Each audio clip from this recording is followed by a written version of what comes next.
Hello everyone, welcome back to my channel. In today's video, I'm going to talk about the things that surprised me when I came to Mexico. We came here in 2012.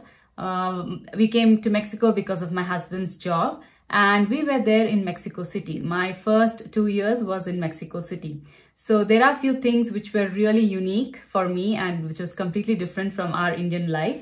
But I would not say that everything was like a surprise because we had already lived in Budapest for 2 years. So, living out of India, we knew how life was.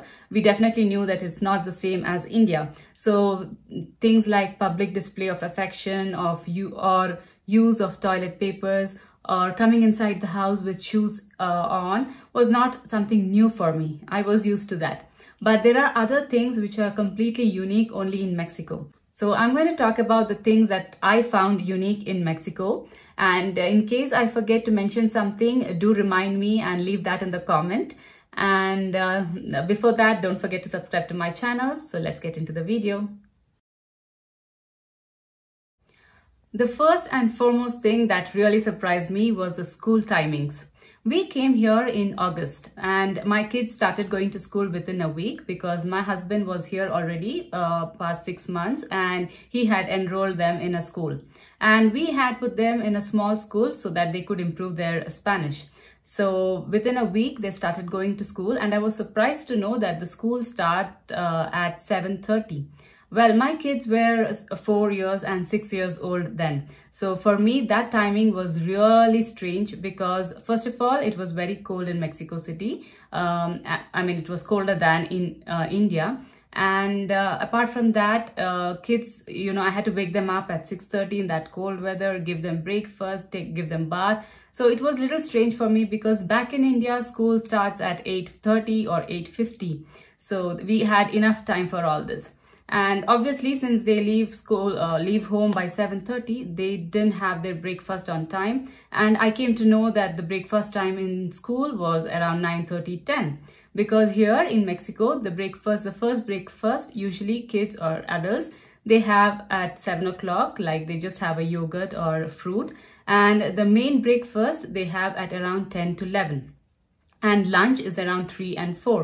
So the kids used to come back, they go at 7:30 and they come back home only by 2:33, which was really late for lunch according to our Indian timings. So that was completely strange for me, but we got used to that after a couple of years. I would say it was really difficult for me for the first 1 year, but later we got used to it. And now, since my kids are in higher school, they go at 6:30. The next thing that really surprised me as a housewife then was the washing area. I will show you the photos here or the clips here where they had a different style of washing place where you could stand and wash the clothes. I was coming from Bangalore. So in Bangalore, we never had any place like this to wash clothes. So this was really convenient for us in case, of course, I had a washing machine, but in case we don't have a washing machine, this place was really convenient to wash our clothes with hand. And another thing was the area where you could dry the clothes. The first 1 year we lived in a place in an old apartment building in Polanco in Mexico City. And there in that building, there were 4 floors, and on the terrace, there was a special area for drying the clothes. It was like a cage, and each house had a cage. So the house owner used to give us a key to open the cage, and we could go inside and dry the clothes. So the clothes wouldn't fly off when it's windy, and nobody could steal our clothes when we dry there. So there were advantages to that. And I really found that very convenient because since it was an apartment, it was obviously difficult to dry in the balcony or to dry inside the house. So this was really convenient. But the second year when we moved to another house, that apartment didn't have this facility. So I think this was there only because it was an old building, and this is available only in old buildings. So I'm not sure if you'll find that everywhere in Mexico City, but that was really strange for me in my first house. The next thing that surprised me was the size of the vegetables and different unique fruits that we get here in Mexico. The size of potato and onions were really huge and big. I have already spoken about that in the couple of supermarket videos. I have shown you how big the vegetables are here. And there are also many unique fruits which are only available here in Mexico. For example, as I said, tuna. And there is also a fruit called, not a fruit or vegetable, I'm not sure.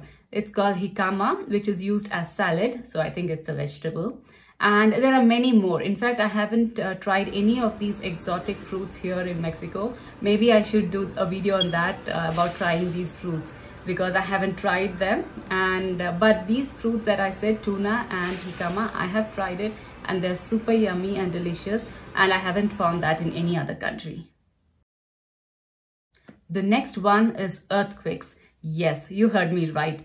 There is a frequent threat of earthquakes in Mexico City, and I didn't know that when I moved to Mexico City. So when I went there, I think after second or third month, there was a small scale earthquake or tremor, which was around 5.5, and our building started moving a little. I initially thought, because I was living near the highway, I thought there was a truck which was passing and the building was moving because of that. But later I came to know that it was a tremor, and as days passed, this was very frequent. Every second or third month, there used to be a small tremor and the buildings used to move. But later I also came to know that most of the buildings in Mexico City have the resistance to sustain these small tremors, because there was a huge earthquake earlier and there was a big human loss during that time. And that's why the government passed the rule and the buildings have these resistance. So there's nothing to panic, but yes, it was something new because I had never experienced that before. And this was frequent, like every second or third month. But after 2 years, we moved to Querétaro, and this doesn't happen in Querétaro. This was only in Mexico City. Well, don't worry if you are an expat and going to Mexico City. This doesn't happen in Mexico City. It usually happens in places like Oaxaca and Guerrero. But the impact happens in Mexico City, so it's not that frequent. I'm not trying to scare you. The next thing that really surprised me was the statue of Mahatma Gandhi in Mexico City. Yes, there is a statue of Mahatma Gandhi, and I was so surprised to see that. And I was also surprised that many people know about him and they take his name with respect, because as you know, there was a lot of violence earlier in Mexico. There is even a statue in one of the wax museum in Mexico City. The next thing that really surprised me was the amount of salsa they use here in Mexico. Well, I agree that they put a lot of salsa on tortillas and tacos and things like that, but they also put salsa on top of salads like jicama, the fruit that I was talking about, on top of cucumber, on carrots. They also put salsa on chips. That was so surprising and shocking for me. When we first time went to visit a park called Chapultepec Park in Mexico City, they were selling chips, and the lady without asking, she just put the salsa on top and she gave me, and I was so surprised and wondering how to eat it. And I didn't really like the taste at that time, because it was just hardly 2 or 3 months that we had come to Mexico. So I didn't really like the taste and I was wondering how people eat it. But now we ourselves put a lot of salsa on everything and we eat that. So I think time changes everyone. The next one is giving tips. Yes, you have to give a lot of tips here. Well, the amount is not huge. You can just give them 2, 5 pesos or 10 pesos depending on your capacity. But yes, they expect tips here, especially people like, for example, when you go to fill gas in your car, when after they fill the petrol, you have to tip them. And when they come here to deliver your water, the can, you have to tip them. And many things like that. So you have to get used to this concept of tipping the people. They don't really ask you, but it is nice if you tip them, because obviously their salary is very low and their main income is from these tippings. So that is one thing which I slowly learned as I started living here. And the next thing that surprised me was here people take more soft drinks or more alcohol or more coffee than water.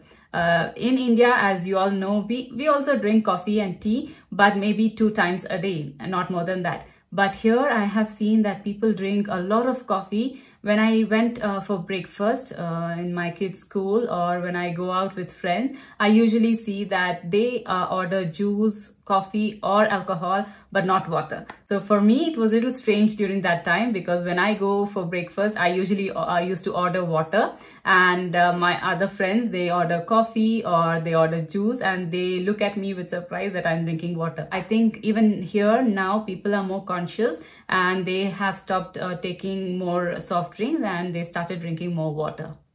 I have already spoken about the grand 15th birthday celebration, piñatas and many other things in the other video where I'm speaking about the things I love about Mexico. So I'm not repeating that here again. And do let me know if I forgot to mention something. And I hope you like this video of mine. Don't forget to subscribe to my channel. I will see you in the next one. Until then, bye.